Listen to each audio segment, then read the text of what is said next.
Dude, I am sweating. Why am I sweating like this? It is winter. Hi, my name is Jack Freeman. I'm a stand-up comedian and writer from New York, and tonight I'm going to tell you about why I'm doing a solo show called Embrace Me, which is going on tour next month, February 2024. Stay tuned for details. So what is a solo show? When I say a solo show, I mean what a lot of people used to call a one-man show or a one-woman show, but I live in New York City and perform in Brooklyn a lot, so we don't use those words. We use solo show. What I mean by solo show is any bit of live theater or live performance that is performed by one person for roughly an hour, maybe more, maybe less, that's telling one story. And it is theater, but a lot of people who perform solo shows probably wouldn't call it theater. Like if you ask a stand-up comedian, are you doing theater? They would almost certainly say no. So I think if you want to know what theater is, you should go to your local community college. They're probably doing a production of Sweeney Todd.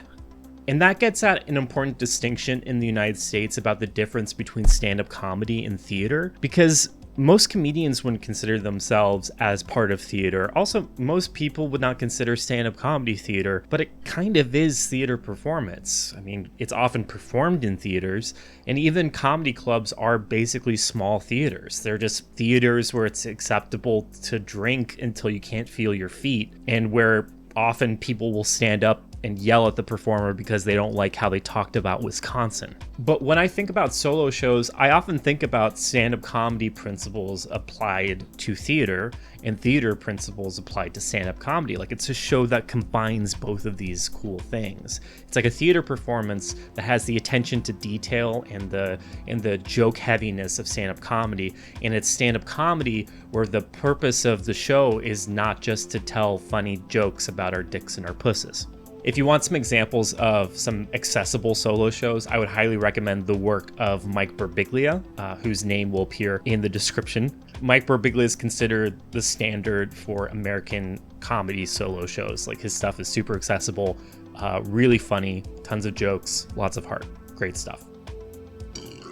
So then the question becomes, why am I doing a solo show instead of just doing normal stand-up? And the first reason is logistical. As I mentioned before, solo shows are often an hour or more, and that's a lot of stage time. It's a really fun to be on stage for that long with an audience. And that's a huge contrast to my experience in New York City comedy. Like most of the time when I'm performing stand-up comedy in New York, it's for 5 to 15 minutes at a time. And even as high up as you go on the ladder, that's pretty standard for doing stand-up in New York and a lot of places. It's shorter sets where you're working out material for smaller audiences who are often not there to see you. And when a stand-up comedian goes out on the road, they can often find more time. Like when I go out on the road, I can expect to perform anywhere between 15 to 30 minutes, depending on if I'm performing at a comedy club or a smaller venue, if I'm opening a show, or if I'm the featured performer on the show.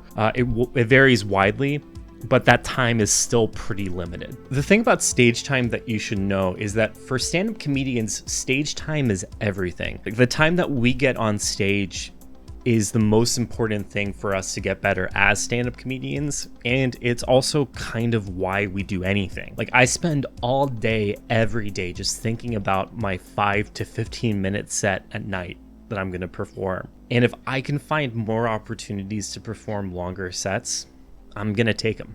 Now, the second reason for me to do a solo show is creative. Developing an hour's worth of material is very difficult. And it's also extremely difficult to be interesting by yourself on stage for an hour. If you don't believe me, think about any priest, any preacher, any rabbi, and you watch them on stage and you think, yeah, they couldn't go about 10 minutes without referencing someone else's material.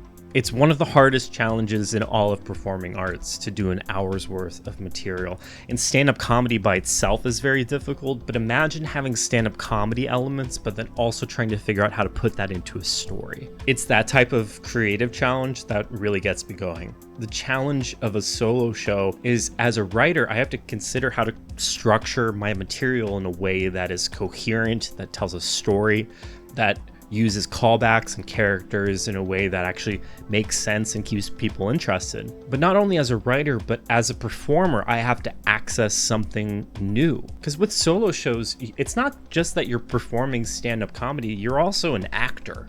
You have to emote, you have to access the material, you have to stay within the character that you are performing in, even if you are performing yourself on stage. Like in my shows so far, the most rewarding performances have been when I've really felt it, when I've really emoted, when I've really accessed what I'm trying to convey emotionally to the audience, and I can feel that theater connection, not just telling silly jokes, but also telling about myself and sharing myself with an audience. It's hard to describe how great that feels, especially after performing an hour of jokes. I guess what drew me to comedy originally was the vulnerability, was this space where it was okay for me to share 100% of myself with strangers in a room. And with the solo show, I'm able to do that in more ways, not just through these jokes that I love so much, but also with moments of sincerity, with really just staring into a crowd and not needing a laugh every 5 seconds in order to convey the emotion and the meaning and the theme that I'm trying to get at. And for real, these moments that I've shared with audiences during my solo show, not just these moments when we're laughing together, but these moments when we're holding silence together, they've been the most powerful moments of my life. And I can't wait to share more of them with other audiences in 2024. But for real, the comedian in me is like, even this is too sincere. We should talk about the poopy. So we talked about why I'm doing a solo show. Why am I doing this solo show? So just a heads up, I have a disability. I wear a brace on my leg that helps me walk. I am a disabled person. If you want to hear about it, you can pay $20 to see me on tour. Link in the description. There's a lot of great stand-up comedy about disabilities in general, performed by disabled people. Some current comedians who come to mind are Ryan Niemiller, Tina Friml, Drew Lynch. All of these comics are disabled in different ways, and they share their experience of being disabled through their comedy. It's great. There's also a lot of great stand-up comedy in the United States about neurodivergence, so people who have mental disorders, depression, anxiety, learning disorders, etc. Some examples that come to mind are like Gary Gulman, Maria Bamford, Aparna Nacherla. These comedians get at what it means to be disabled in terrifically hilarious and nuanced ways. And I'm inspired by all of them. But from what I can tell, at least in the United States, there haven't been a lot of solo shows performed by people with physical disabilities. There was a fantastic solo show a few years ago by an actor and writer named Greg Walloch, who did a solo show here in New York City that was really successful. But from what I can tell, there seems to be a gap of people talking about the disabled experience from a disabled perspective, at least here in the United States. When I started considering what I could do with a solo show, I thought about my perspective and what I could bring uniquely to the space. And it's not just that I'm speaking from a disabled perspective, but it's that I'm speaking from a unique disabled perspective, just like every disabled person, and that my experiences would not only be relatable to other disabled people, but also to anyone of any ability level in any space. It's that a lot of the insecurities that disabled people experience are relatable to everyone because insecurity is a fundamentally human expression. Jesus Christ, did I just say insecurity is a fundamentally human expression? Am I like a smart boy or something? Really, the reason why I started developing the show was because of what happened to me in 2023. So I started the year in a relationship with a fantastic person who is also disabled. And that relationship was loving, it was sweet, but it failed. And in March of last year, she broke up with me. And when she broke up with me, I had to go through the process that a lot of us have to go through, which is doing a post-mortem. What happened in the situation? Why, when we're so compatible on so many levels, did we fail?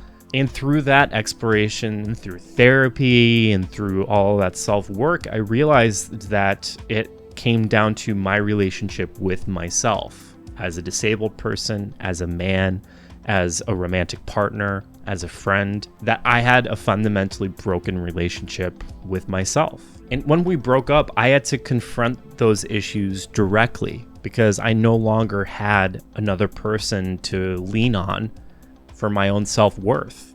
And I had to face it. And just like a goddamn artist, I faced it through content. It was one of those things where the day that we broke up, I did think to myself, this is going to be some good content. Within a few months, I was already thinking about what the show is about. And kind of ironically, as I worked on the show over the course of the summer and then into the early autumn, I was also working on myself. So I was basically writing the narrative of my life and living out the narrative of my life, which was the narrative of the show. Not an experience I would recommend to most people. But thankfully, I was also in lots of therapy and also newly medicated. So I developed the show, and the show's called Embrace Me, and it's a show about dating and disability that is also funny, and the show's good. I've worked my ass off on it, and I've performed it now enough times in front of enough people that I'm really confident that you'll enjoy it. And I hope that you'll come see it when the show's in your neck of the woods. If you happen to live in State College, Pennsylvania, Rochester, New York, Utica, New York, or Burlington, Vermont, I know for sure that I'll be in your neck of the woods in the coming months. More tour dates are going to be released. But for real, I can't wait to share this with a broader audience. Oh, I just realized that this has been going up and down this whole time. Oh, wow. Is that going to be distracting to the normal viewer? If I was watching this video, I would be intensely distracted by whether or not my microphone is peaking. How about that? How about that? That's a natural arm position. I can't wait to share this story with a lot of people. I hope to see you soon. Thank you. Like and subscribe. Follow for more. Unreal Jack Freeman on Instagram. jack-freeman.com for tickets. Come on out. Jesus Christ. Oh. Y'all, I am struggling.